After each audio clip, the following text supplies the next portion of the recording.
Alright, what's up guys? My name is Zach, and today I am driving a 1995 Isuzu Trooper. Up front is a 3.2 liter V6, and down below is a 5-speed manual transmission. Now, I am super excited to be driving this here Trooper for a couple of reasons. Mainly the fact that I've never done one before, and it's hard to find Isuzus this day and age. Well, today I get to feature another one. But before we get on to anything else, I have a website, zackpradel.com, where you can buy stickers and other merchandise when it becomes available. You could also submit your own vehicle to be reviewed by me through a quick and easy submission form, and you get a video of your car just like the one you're watching now. And you could read my behind the scenes blog to see what I'm filming before it comes out on the channel.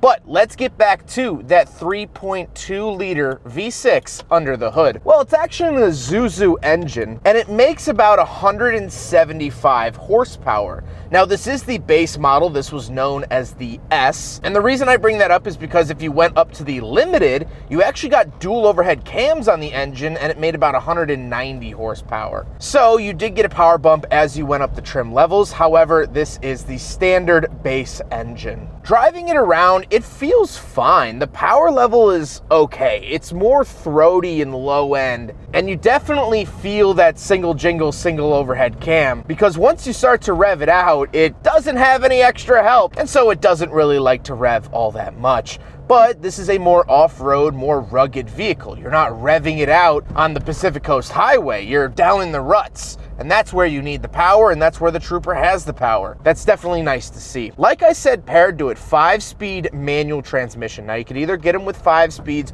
or 4-speed automatics. And the automatics have sport mode and winter mode and things like that. But this is just a tried and true 5-speed. And I like it. It's very, very notchy. Even 280,000 miles later, it's notchy. It feels good. And it was very simple to get used to hopping in the seat. That's always very telling for cars. If an idiot like me can figure it out pretty quickly, it's probably a pretty good transmission. Last but not least about the Trooper is the fact that it is 4-wheel drive, of course. And we'll talk about how to select that a little bit later on. So with that stuff out of the way, let's talk about the interior. Well, in front of me, I have a bunch of gauges. Off to the very left, I have battery voltage and coolant temperature.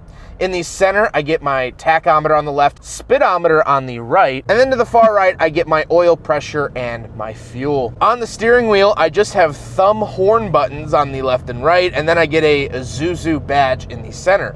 I also get an airbag. 1995 was the first year to get not only the driver's airbag, but then the passenger airbag as well, which is a nice feature. Off to the left, I have 2 different fog light switches, gauge dimmer switch, and another fog light switch. I have to imagine that some of these might be aftermarket and put on later, but I'm not sure. This car has had many owners over its 280,000 mile life. Unfortunately, I don't have time to interview all of them. I also get a climate control vent up above that. Moving onto the door, interestingly enough, the lock and unlock and power window switches are all at an angle. It's very rare that I see this in cars, and I'm not really sure why they do this. It doesn't make it that much easier to press. I do have this grab handle, which is kind of in the way, but again, I've driven plenty of other cars that don't put them at an angle that do have things in the way. So kind of an interesting little quirk there. Moving into the center, I get 3 climate control vents, as well as a digital clock, my rear wiper and rear defrost settings, and my hazard switch. Down below that, I have my climate control options. So very, very basic here. I have temperature off to the left with AC and fan speed in the center,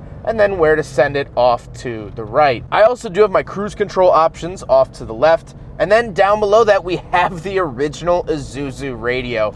And I'm cracking up while saying it because it's very hard to find vehicles that still have their factory radios that are this old. So very cool to see that. Then I get a cubby, ashtray, and cigarette lighter, and then we come down to the center console.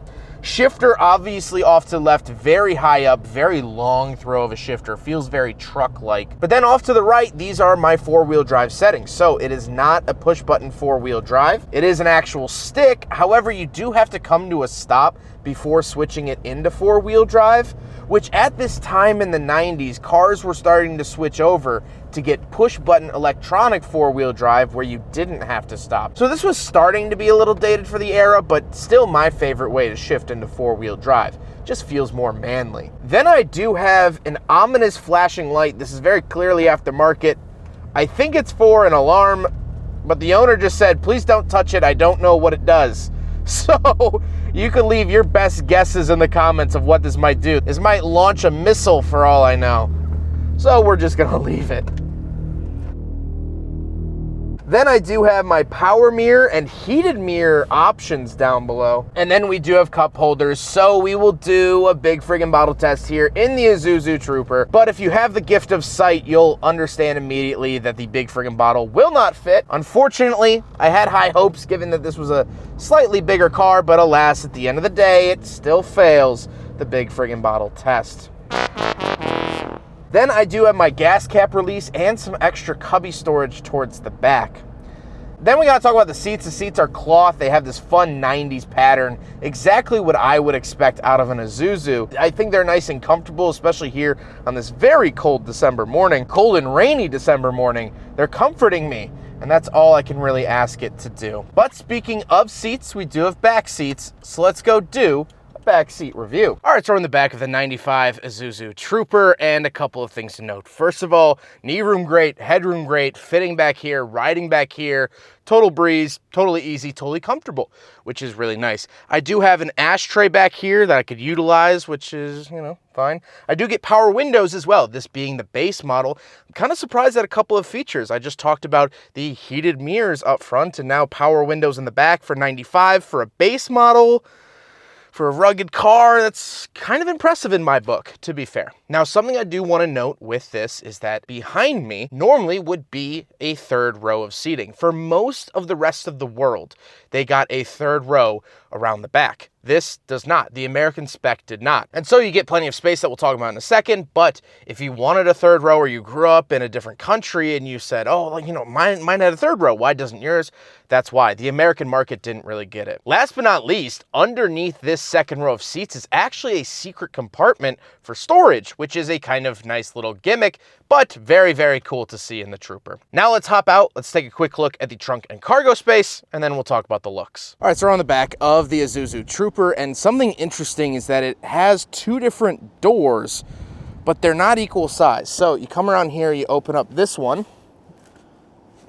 then down here, pull this, and then it opens up. So you do get barn doors, but they're very unequal length, which is kind of funny. Once we are back here, nothing really too crazy to note. It's just a very typical rugged off-road back seat area. But like I said, normally in other markets, you'd get a third row back here.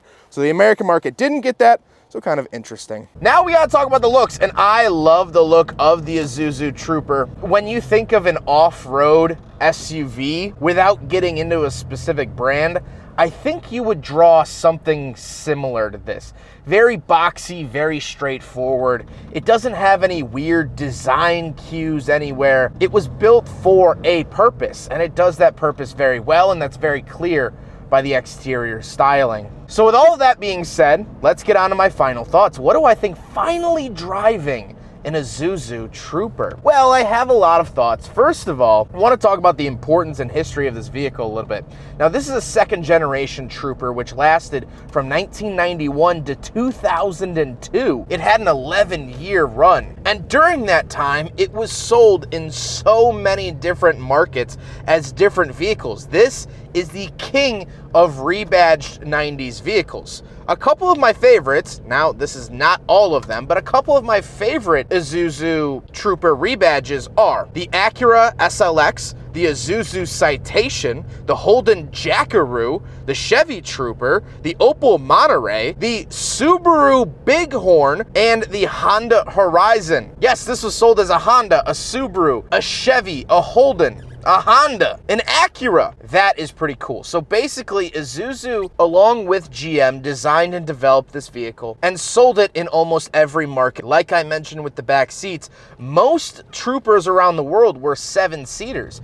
This was a kind of tackle all-terrain kind of vehicle, because it had to be. Here in America, we have paved roads, and that's very nice. I like that a lot, but not everywhere does. So this had to handle harsh conditions day in and day out. It had to be, well, a trooper. And it was and is. Take this car, for example.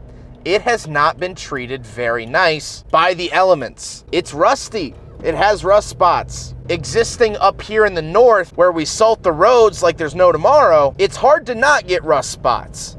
But after 281,000 miles, this car is still trucking. It's still going, and honestly, from where I'm sitting, I would think it had half that mileage, maybe a third of that mileage. When they named it the Trooper for the American market, they were not messing around.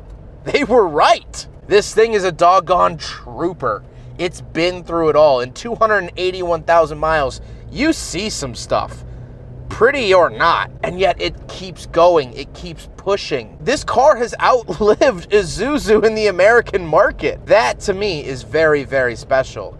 It's also just an interesting car because of how many different names it had and how many companies collaborated on it. Yes, this car was sold as a Subaru at some point. That's crazy, and I love that. I love driving interesting cars. Huge thank you to Andre for letting me take out his Isuzu Trooper. I was so excited to do this review. A lot of people have messaged me asking me to do a Trooper, and I am so glad I am finally able to deliver that. And that is all thank you to Andre. But I hope you guys enjoyed the video. Don't forget to rate the video, comment on the video, and subscribe if you really liked it. Take care, guys.